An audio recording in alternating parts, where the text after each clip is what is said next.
ભરૂચ જિલ્લાનો વિશ્વ આદિવાસી દિવસ નિમિત્તેની ઉજવણી ઝઘડિયા તાલુકાના રાજપારડી મુકામે ધામધૂમથી કરવામાં આવી હતી.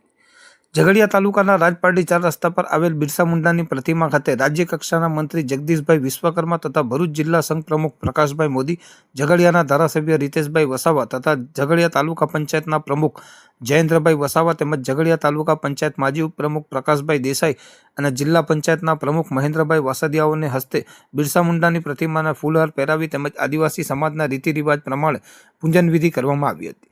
ઝઘડિયાના તાલુકાના રાજપારડી ખાતેના પીડબ્લ્યુડીના ગ્રાઉન્ડ ખાતે વિશ્વ આદિવાસી દિવસે ભગવાન બિરસા મુંડાની 150મી જન્મજયંતિની ઉજવણી કરાઈ હતી. આ કાર્યક્રમ પ્રસંગે રાજપારડી 4 રસ્તા ખાતે આવેલ બસ સ્ટેન્ડ અને ચોખ્ખા પાણી માટે પાણીની પરબનું ઉદ્ઘાટન ઝઘડિયા તાલુકાના ધારાસભ્ય રીતેશભાઈ વસાવાના હસ્તે કરવામાં આવ્યું હતું. સૌનો સાથ, સૌનો વિકાસ, સૌનો વિશ્વાસ, સૌનો પ્રયાસ સાથે 9મી ઓગસ્ટના દિવસે સૌના રક્ષણ માટે અને હક અને અધિકાર માટે અંગ્રેજો સામે લડત લડી પોતાનું બલિદાન આપનાર એવા શૂરવીર ભગવાન બિરસા મુંડાની 150મી જન્મજયંતિ વર્ષની ભરૂચ જિલ્લાનો કાર્યક્રમ ઝઘડિયા તાલુકાના રાજપારડી ખાતે આવેલ પીડબ્લ્યુડીના ગ્રાઉન્ડ ખાતે ખૂબ ધામધૂમથી ઉજવવામાં આવ્યો હતો. આ પ્રસંગે રાજ્ય કક્ષાના મંત્રી જગદીશભાઈ વિશ્વકર્માના અધ્યક્ષતામાં કાર્યક્રમ યોજાયો હતો.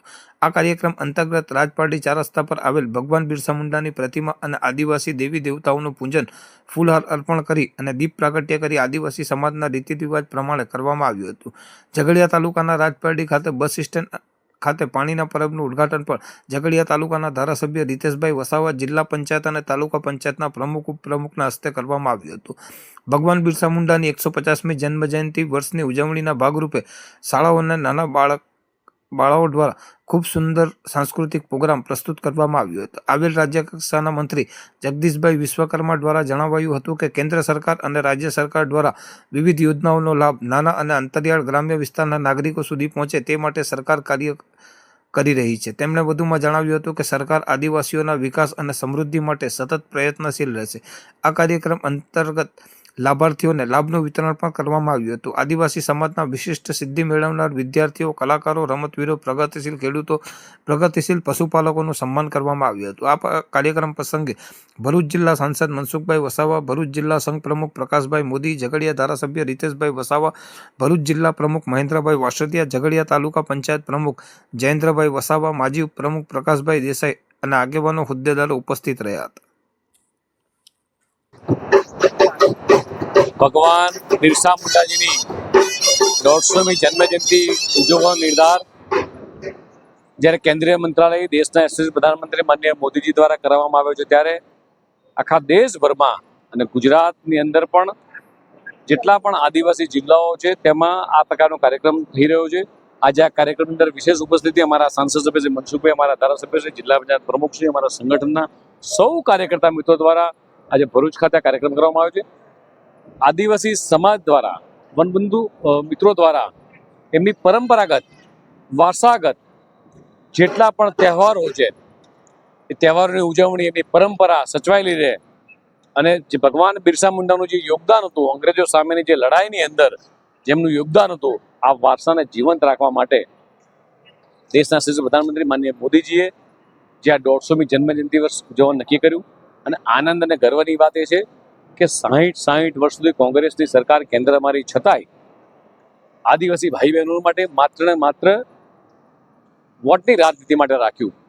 પણ 2004ની અંદર જ્યારે અટલ બિહારી વાજપેયીજીની સરકાર આવી અને ત્યારે કેન્દ્રની અંદર અલાયદી આખો આદિવાસી વિભાગ ખોલવા માટે આવ્યો. અને આ જ કહી આપે છે કે ભારતીય જનતા પાર્ટીની સરકાર, કે એનડીએની સરકારની આદિવાસી ભાઈ બહેનો માટેની વિલિંગનેસ આ વનબંધુ કલ્યાણ યોજના દ્વારા પણ છેવાડાના વ્યક્તિ સુધી આ સરકારના લાભો મળે, કેન્દ્ર સરકાર કે રાજ્ય સરકારના લાભો મળે. આજે રક્ષાબંધનનો તહેવાર છે અને છતાંય ગુજરાત સરકારની અંદર તમામે તમામ માન્ય મુખ્યમંત્રી શ્રી માંડવી ખાતે છે, તમામે તમામ મંત્રીશ્રીઓ આવી રીતે આદિવાસી જેટલા પણ જિલ્લા છે ત્યાં કાર્યક્રમ ઉજવાઈ રહ્યો છે. ભગવાન બિરસા મુંડાજીની આ 150મી જન્મજયંતિ કે આદિવાસી દિવસ અને સેલિબ્રેટ કરવા જઈ રહ્યા છે. અને રાજ્ય સરકારને આપણે જોયું કે દીકરા દીકરીઓને ખેલો ઇન્ડિયા અંતર્ગત માત્ર ભારતમાં નહીં પણ દેશ વિદેશમાં રમવા માટે જઈ શકે આ પ્રકારની સગવડો કેન્દ્ર સરકાર ઊભી કરી છે. સાથે સાથે હમણાં જ એક જણને એમનો દીકરો જઈ રહ્યો છે જર્મની ઉચ્ચ અભ્યાસ માટે. એટલે સામાન્ય પરિવારના દીકરા દીકરી જ ઉચ્ચ અભ્યાસ કેળવી શકે, ફોરેન જઈ શકે એવું નહીં, પણ આદિવાસી ભાઈ બહેનોના દીકરા દીકરી પણ, છેવાડાનો ગામનો વ્યક્તિ પણ ઉચ્ચ અભ્યાસ કરી શકે, ડોક્ટર બની શકે, એન્જિનિયર બની શકે. આવી તમામ પ્રકારની સુસગવડો એ રાજ્ય સરકાર હોય કે કેન્દ્ર સરકાર હોય એ આપી રહી છે. આપણા સૌના માટે આ આદિવાસી દિવસનું જે ગર્વ છે, ભગવાન બિરસા મુંડાજીનું જે જન્મજયંતિ ઉજવી રહ્યા છે, એમાં સૌ સહભાગી થઈ અને વધુ આ પરંપરાને આગળ લઈ જઈએ એ છે. આજે સમગ્ર ભારત વર્ષમાં વિશ્વ આદિવાસી દિવસ તરીકે ઉજવાઈ રહ્યો છે. સૌ આદિવાસી ભાઈ બહેનોને આજના દિવસની ખૂબ ખૂબ શુભકામના પાઠવું છું. કેન્દ્ર અને રાજ્ય સરકારે આદિવાસીઓના જે અનેક પ્રકારના પ્રશ્નો છે, સમસ્યા છે, એના ઉકેલ માટે બિરસા મુંડાના જીવનમાંથી આદિવાસીઓ ભવિષ્યમાં કંઈ પ્રેરણા લે અને આદિવાસીને અલગ અલગ પ્રકારની જે યોજના ચાલે છે એ લોકો સુધી પહોંચે, એના માટે એક સાચા અર્થમાં જાગૃતિ આવે. એટલે બિરસા મુંડાની 150મી જન્મજયંતિ નિમિત્તે એક આવનારા દિવસમાં બહુ મોટા જબરજસ્ત મોટા કાર્યક્રમો થવાના છે. તો આજના દિવસથી એક પ્રારંભ કર્યો છે રાજ્ય સરકારને, ભારત સરકારે, કે બિરસા મુંડાની જન્મજયંતિ ધામધૂમથી ઉજવવાની, એમના જીવનમાંથી પ્રેરણા લેવાની. બિરસા મુંડા અંગ્રેજોની સામે લડતા એમને આદિવાસીઓને સાચા અર્થમાં ઉત્થાનના માટે જે સંદેશો આપ્યો છે કે આદિવાસી આગળ આવવો હોય તો કેટલાક કુરિવાજો છે, કેટલાક અંધશ્રદ્ધા છે, અને કુરિવાજો અને અંધશ્રદ્ધાને છોડીને સાચું શિક્ષણ, અંગ્રેજી શિક્ષણ પ્રાપ્ત કરવાનું, ગુણવત્તાવાળું શિક્ષણ પ્રાપ્ત કરવાનું, એ સંદેશો જન સુધી પહોંચે.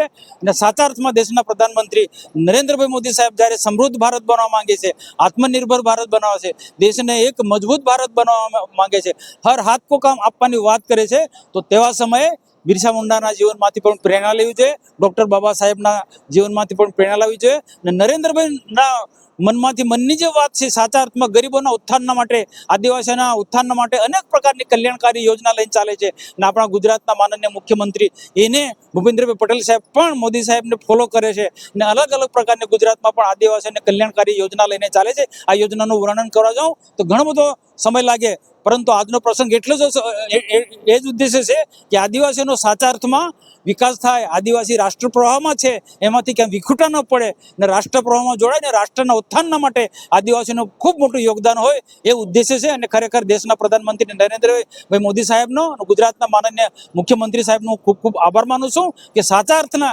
આદિવાસીની તેઓ ચિંતા કરી છે.